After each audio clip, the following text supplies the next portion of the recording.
All right, if you're a business owner in Canada or even just thinking about becoming one, there are some tax concepts you just have to get your head around. And today we're diving into one of the big ones, the rules for associated companies. Honestly, understanding this can make a huge difference to your bottom line. Getting it wrong? Well, that can lead to some pretty nasty surprises from the tax man. And a quick note before we get started, this explainer was prepared by Samir Al-Rashani with AI support. Okay, let's kick things off with the number that really starts this whole conversation, $500,000. Now, this is the annual limit for what's called the small business deduction, or the SBD. And trust me, it's a massive tax advantage for Canadian-controlled private corporations. It lets them pay a way lower tax rate on their first 500 grand of active income. It's basically the government's way of giving small businesses a leg up. But that leads to a really important question, right? What happens if you're a sharp entrepreneur and you have, say, two or three different companies? Or maybe you and your spouse each run your own separate business. Can every single one of those corporations claim its own $500,000 prize? I mean, it sounds like a fantastic way to multiply that tax break, doesn't it? Well, you're not the first person to think of that. The Canada Revenue Agency is way ahead of you. Their answer is a whole section of the tax code that defines associated companies.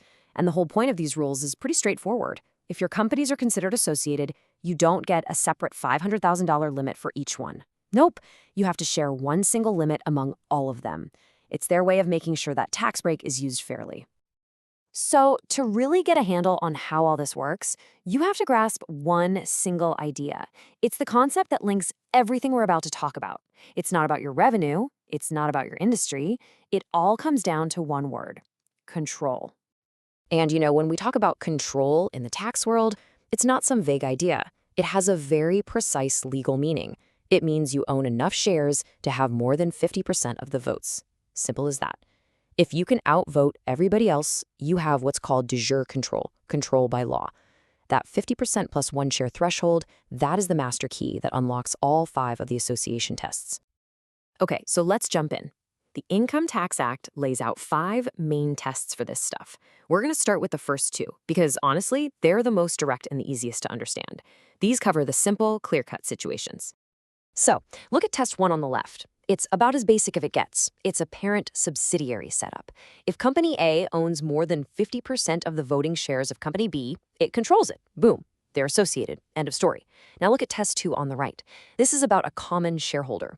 If one person, let's call her Miss Smith, owns more than 50% of Company A and more than 50% of Company B, well, her 2 companies are associated. See? These first 2 are pretty intuitive. Okay, now we're going to start peeling back the onion. This is where things get a bit more complex, because we're moving beyond a single person or company controlling things, and we're bringing in 2 new ideas: related persons and something called cross-ownership. So, picture this scenario. You've got a married couple, Mr. and Mrs. Smith. Now, Mrs. Smith controls her company, Company A. She owns more than 50%. And her husband, Mr. Smith, he controls his own separate business, Company B. Now, they're obviously related, but at first glance, it looks like control is totally separate. So, are their companies associated? Well, not necessarily. See, for this rule to kick in, there's a second condition that has to be met. It's called the cross-ownership test. What this means is that it's not enough for the companies to just be controlled by 2 related people. The CRA wants to see a more significant financial link, a real stake in each other's businesses. And here's exactly how that works.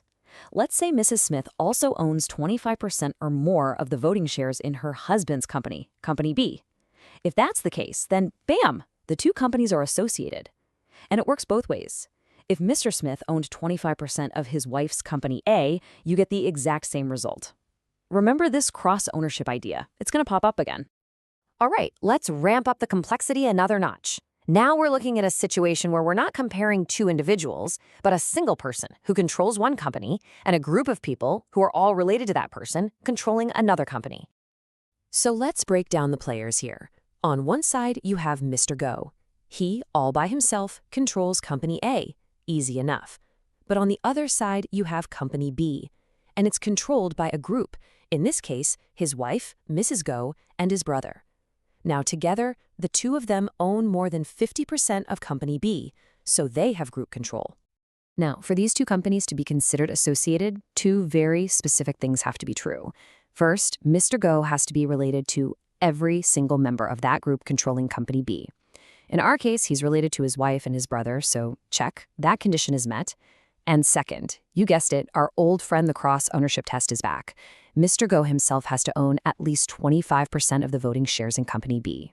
You need both conditions, not just one. Okay, deep breath. We're on to the last one, and it's the trickiest of the bunch. This is the grand finale. This test deals with two different, complex, related groups where each group controls a separate company. So here's the setup. Company A is controlled by one related group, Mr. and Mrs. Brown, and Company B is controlled by another related group, Mr. and Mrs. Fortin. So what's the link here? It's that one person from the first group is related to one person from the second group.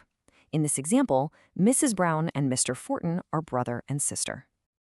Now, this test has some seriously strict requirements. First, the family connection has to be rock solid. Every member of the first group has to be related to every member of the second group. That's a high bar. And second, the cross-ownership test is back again. One person from that first group, say Mrs. Brown, has to personally own at least 25% of the voting shares in the other group's company, Company B. Both of these tough conditions have to be met. It's really designed to close a very specific loophole. Phew. Okay, we've just walked through 5 different legal tests, and I know some of them can get a bit thorny. So let's just take a step back for a second, zoom out, and make sure we've got the big picture and the key takeaways down cold. After all that complexity, if you remember just one thing from all of this, let it be this. The central thread, the idea that connects every single one of these rules, all comes down to that one simple concept: control. Who has the legal power, based on owning more than 50% of the votes, to call the shots? And really, you can see the different flavors of control we talked about. We started simple, direct control, and then control by one common person. Then we got into the more complex scenarios involving related people and related groups.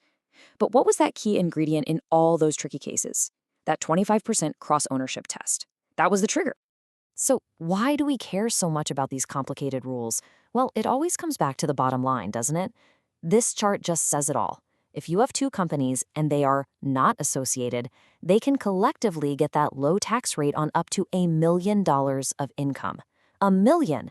But the second they're deemed associated, that total potential deduction gets chopped right in half. They have to share a single $500,000 limit.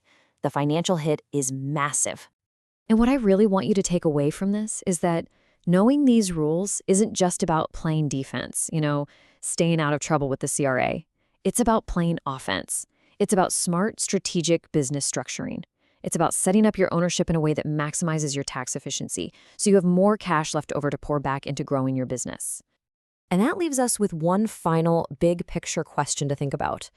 When you know that this one legal concept, control, is the gatekeeper to one of Canada's most valuable tax breaks for small business, how does that single idea shape the way the most successful entrepreneurs and family businesses build their corporate empires? It's something every Canadian business owner really needs to think about.